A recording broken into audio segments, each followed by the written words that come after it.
Mbrëmja e djeshme në shtëpinë më të famshme në Shqipëri mori një kthes të papritur kur Egli dhe Danja nisën të vallëzonin në oborr nën tingujt e një muzike të lehtë. Atmosfera ishte e qetë, ndërsa disa nga banorët qëndronin ulur afër, duke i vëzhguar me buzë qeshje. Megjithatë, gjesti i cili ishte më pak i distancuar, i shikonte me një vështrim të çuditshëm dhe të tensionuar. Në një moment ai theu heshtje me një deklaratë të fortë, duke thënë: "Kam u shkatru të gjithëve."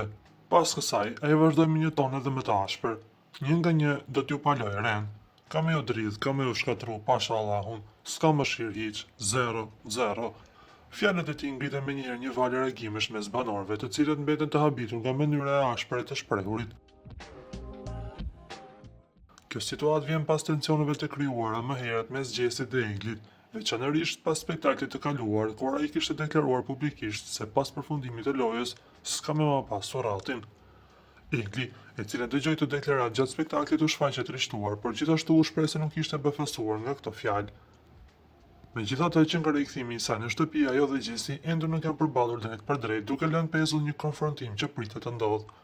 Ndërkohë, deklaratat e forta të Gjesit kanë shtuar edhe më shumë tensione në shtëpi, duke bërë të qartë se marrëdhënia e tij me Eglin mbetet një nga temat më të diskutuara të këtij edicioni.